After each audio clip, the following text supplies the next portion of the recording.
Emmanuel Faux, Europe Nuit, autour du monde. Autour du monde, le regard international d'Henri Guirchoun qui nous ramène ce soir en Afrique du Sud, où le procès Pistorius s'est achevé mardi, avec la condamnation du champion paralympique à 5 ans de prison pour homicide involontaire et non pour meurtre, après la mort de sa compagne. Mais au-delà de l'affaire, Henri, on peut dire que ce procès reflète bien ce qu'est aujourd'hui la société sud-africaine. Absolument, c'est un révélateur, un marqueur de cette société 20 ans après la fin de l'apartheid. Il nous éclaire sur bien des aspects de cette nouvelle Afrique du Sud, sur les rapports entre les races, les rapports sociaux, familiaux, le fonctionnement de la justice bien sûr, de la police dont les fautes ont été maintes fois soulignées au fil des audiences, mais ce que ça révèle en premier lieu, c'est à quel point cette société sud-africaine a conservé de son passé douloureux cette violence presque endémique. C'est d'ailleurs le cœur de l'affaire Pistorius.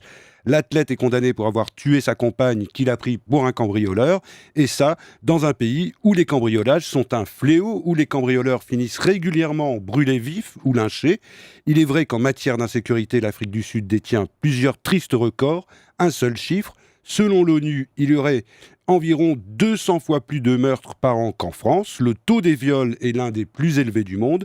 La violence domestique est catastrophique, ce qui a abouti à une société qui est aussi violente du côté des agressés que du côté des agresseurs. C'est tout cela que nous montre l'affaire Pistorius. Alors il y a une personnalité qui a particulièrement frappé les esprits, c'est celle de la juge. Oui, elle a beaucoup marqué en effet, d'abord parce que c'est une femme noire, dans un pays où les juges ont si longtemps été des hommes et des hommes blancs. Et puis, le juge Thokozile Masipa n'est pas n'importe qui, elle a été la deuxième femme noire à être nommée magistrate. Elle vient d'une famille pauvre de Soweto, a été un moment journaliste avant de faire du droit et de devenir avocate. Elle a même fait un peu de prison pour avoir manifesté contre des arrestations pendant l'apartheid. Tout le monde a loué son calme, son professionnalisme, malgré les pressions et les critiques. Et cette image d'une femme noire qui tient dans ses mains le sort d'un homme blanc, inimaginable il y a encore 20 ans, ça aussi c'est un marqueur de la nouvelle Afrique du Sud.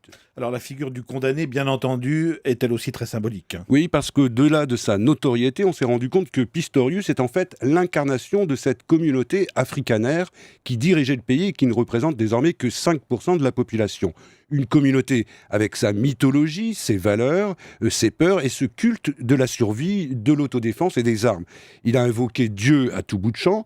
On a appris aussi que sa mère dormait avec un revolver sous l'oreiller et qu'il n'y avait pas moins de 50 armes à disposition de la famille. Voilà son éducation. Là encore, c'est l'Afrique du Sud. Au bout du compte, Henri, quels enseignements peut-on tirer de ce procès ? Eh bien, d'une certaine façon, il a montré tout ce qui a été fait en 20 ans et aussi tout ce qui reste à faire. On y voit qu'un homme blanc et riche peut être jugé par une femme noire issue du ghetto. On y voit aussi l'émergence d'une classe moyenne noire au service de l'État ou dans les affaires.